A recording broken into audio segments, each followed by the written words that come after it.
Bismillahirrahmanirrahim. Halo semuanya, Assalamualaikum warahmatullahi wabarakatuh. Welcome back to my channel di Analisa Technical Smart Money Concept. Oke, hari ini hari Kamis tanggal 1 Mei 2025. Kita akan kembali share analisa di Excel USD Auto Trade ya. Oke, kita akan ke time frame monthly dulu ya, karena udah berganti bulan. Kita bisa melihat untuk time frame monthly kemarin itu bullish, tapi coba teman-teman lihat antara candle wick-nya, baik itu wick atas maupun wick bawah, itu kurang lebih hampir seimbang ya. Artinya antara buyer dan seller ini mempunyai kekuatan yang seimbang ya. Walaupun secara candle perintahnya masih bullish, tapi adanya rejection dari para seller ini juga mulai tampak. Oke, di monthly-nya masih bullish ya, walaupun ada rejection. Nah, untuk weekly kita belum bisa analisa karena memang weekly-nya masih posisi masih running ya, belum selesai di hari Jumat. Oke, mohon maaf ya semalam saya nggak bisa live streaming ya, kondisi masih flu berat. Ini aja suara kayak gini nih, bintang ya. Ya mudah-mudahan cepat sehat ya. Untuk daily ya.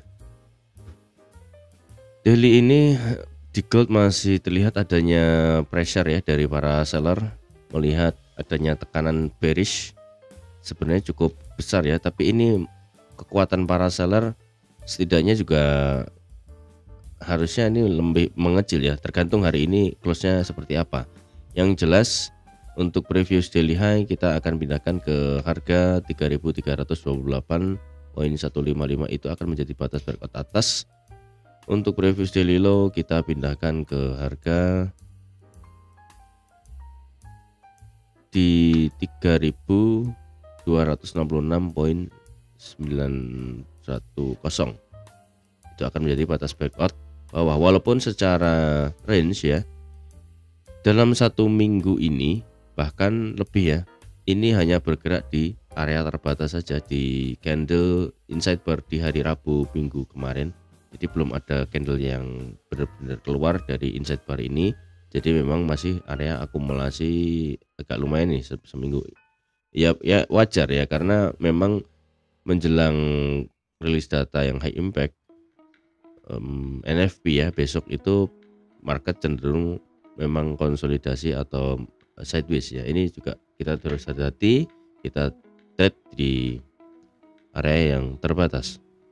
Nah, nanti kita juga cek di news ya. Setidaknya sudah ada news di hari Selasa dan Rabu kemarin, sudah keluar datanya, dan kita nanti coba padukan untuk melihat kemungkinan keluar datanya untuk NFP itu seperti apa. Oke, di daily-nya masih seperti ini ya, jadi masih dalam tekanan bearish sebenarnya kalau saya lihat, walaupun secara struktur masih bullish. Nah, untuk 4 jam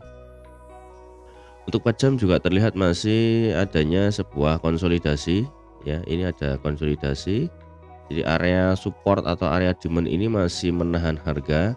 Kemudian area level atas atau area supply atau resisten ini juga masih menahan harga. Jadi harga masih bermain di area sini persis seperti yang saya gambarkan di weekly sebelumnya. Jadi masih dalam bermain-main area sini, bukan bermain istilahnya ya, memang wait and see ya, antara buyer maupun para investor ini, para trader ini melihat posisinya masih menunggu nanti harganya akan kemana gitu ya. Jadi kecenderungan harga untuk fundamentalnya, melihat kebijakan Trump terus terang, itu juga menjadi faktor utama juga, salah satu faktor utama yang memberikan tarif perang dagang yang memang masih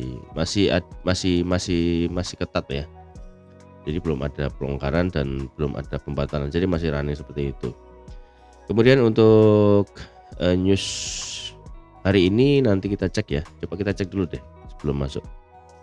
Oke, kita sudah ada di Forex Factory ya untuk this week ya, untuk this week yang mana sudah ada 1, 2, 3 rilis data yang mempengaruhi terhadap non-farm employment change nanti ya. Yang pertama di hari Selasa itu job opening, ini actualnya lebih rendah ya, lebih kecil atau lebih buruk daripada forecastnya. Justru ini juga memberikan indikasi melemahnya kekuatan indeks dolar ya. Kemudian yang kedua ada ADP non-farm employment change, ini juga malah lebih parah lagi, turun drastis ya. Dari yang previousnya 147, forecastnya di 114.000, ternyata actualnya malah cuma 62.000. Nah ini juga pastinya juga harusnya memberikan dampak yang negatif terhadap indeks dolar. Tapi kemarin kita lihat tidak terlalu, kecenderungannya tidak terlalu, candlenya tidak terlalu liar ya, jadi masih stabil aja, tapi ya merangkak aja. Kemudian di Advance GDP ini juga bad news kemarin malam. Dari previousnya 2,4, 0,2 forecastnya ternyata malah justru minus 0,3%. Ini buruk. Kemudian employment cost index masih stabil di angka yang sama. Core PCE Average Index juga menurun jadi 0,0%. Nah ini ya, hari ini akan keluar rilis data, 2 data ya, high impact. Yang pertama di jam 7.30 atau setengah 8 malam waktu Indonesia Barat, ada unemployment claims yang data ini akan diperbarui tiap minggu. Ini previewnya 222.000, forecastnya 224.000, sedikit ada kenaikan ya. Kalau memang ada kenaikan begini ya, tentunya ini juga memberikan dampak efek yang negatif terhadap indeks dolar, karena jobless claimnya akan meningkat kalau memang actualnya sesuai dengan forecastnya. Kemudian jam 9 malam ada ISM Manufacturing PMI, ini previewnya 49, forecastnya 48. Nah ini actualnya juga nanti kita perhatikan, nanti kita akan ramu kalau memang semuanya negatif. Nah untuk besok NFP kita bisa ancang-ancang untuk buy gitu ya, untuk gold. Oke, kita kembali ke chart. Oke, kita sudah ada di chart lagi ya. Kemudian di H4 seperti itu, strukturnya masih bullish. Di sini ada demand yang menahan harga itu di angka, bisa saja ini tembus demand yang atas karena sudah nggak fresh. Kemudian dia bergerak ke bawah di area 3.228 sampai 3.212, itu menjadi area order block di 4 jam. Yang tentunya 4 jam ini strukturnya sudah valid ya, karena dia sudah ambil inducement di pullback terdekat ini ya. Ini menjadi sebuah struktur. Kemudian H1, di H1 bearish ya, di H1 sudah cek bearish. Sebenarnya saya masih berharap harga ini naik ke area supply ini ya, tentunya dengan dorongan fundamental news ini mungkin masih bisa tercapai gitu ya. Karena tapi ya balik lagi, market kita nggak bisa tentukan, kita hanya bisa melihat arah harganya seperti apa ya, identifikasi untuk market structure mechanical-nya.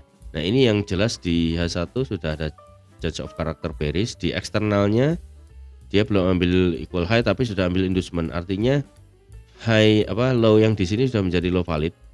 Ini sudah menjadi trading range untuk H1. Nah ini tergantung apakah untuk H1 ini berhasil. Kalau dia berhasil nge-break week low secara break body candle ya, dia menjadi break of structure untuk H1. Bisa aja sih ABC correction ya, kemudian dia tertahan di area demand di H4 kembali. We'll see ya. Ya mudah-mudahan sih naik dulu ya, mudah-mudahan naik dulu, kemudian jemputan selnya akan lebih jauh gitu ya. Ya kita hanya berharap, kita hanya melihat kenyataan ya, nanti market yang akan menentukan. Oke, untuk M30 bearish ya, sama ini juga bearish.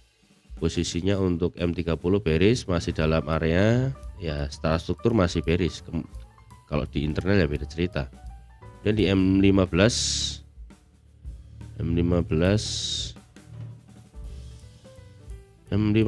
nya justru bullish ya.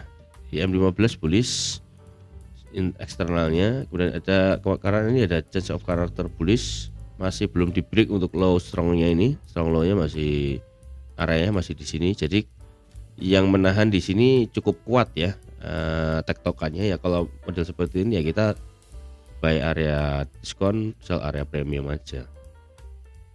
Mungkin untuk strategi kalau konsolidasi seperti itu ya. Nah, untuk M5 semalam saya dapat trade, tapi ini saya trade-nya sendiri ya. Jadi nggak saya share di Signal VIP karena satu saya mendapat setup di time-frame kecilnya itu menjadi cek karakter bullish. Ya, di sini hanya menggunakan jejak masa lalu ya. Di M15 ini kan belum apa namanya? Bentar, belum di M15-nya saya ada internal sih ini ya, internal. Jadi saya ambil order block di sini.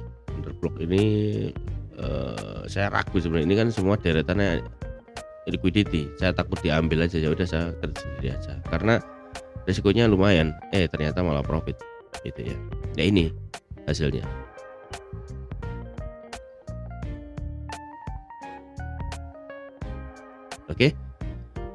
Oke, untuk selanjutnya mungkin kita akan update di channel Telegram. Silahkan buat teman-teman yang ingin join di VIP, silahkan klik link di deskripsi untuk mentorship. Linknya juga saya taruh di deskripsi. Untuk channel gratisnya, channel Telegram gratis, silahkan cek linknya untuk di deskripsi ya. Oke, tak lupa saya ingatkan buat teman-teman yang ingin belajar secara mandiri di video langganan, itu ada 3 level. Yang pertama ada kawan trader, itu teman-teman bisa mendapatkan video eksklusif dan bisa disambungkan ke Discord juga. Nanti di situ bisa teman-teman bisa diskusi ya dengan kita, teman-teman trader yang lain di Discord. Kemudian untuk level yang kedua ada sobat trader, di situ kita menyediakan ya sebenarnya mirip VIP ya, karena tapi itu di Discord ya, kita mirroring aja karena kita post Outlook Signal di Discord juga. Jadi mulai level pertama sampai level terakhir itu semua bisa nge-link ke Discord. Kemudian untuk di level terakhir atau level ketiga ada mentor trader. Di situ teman-teman bisa mendapatkan fasilitas pertama dan kedua ditambah dengan mentorship. Kita minimal dalam 1 minggu ada 1 kali pertemuan untuk mentoringnya khusus untuk mentor trader. Jadi waktunya weekend yang pasti. Jadi tidak mengganggu trade kita di mingguan. Oke, mungkin itu aja ya analisa kita hari ini. Mudah-mudahan apa yang kita analisakan ini menjadi sebuah kenyataan dan saya doakan teman-teman mendapatkan profit yang maksimal. Oke, terima kasih banyak sudah menonton sampai selesai dan akhir kata see you in the next video. Assalamualaikum warahmatullahi wabarakatuh. Ciao.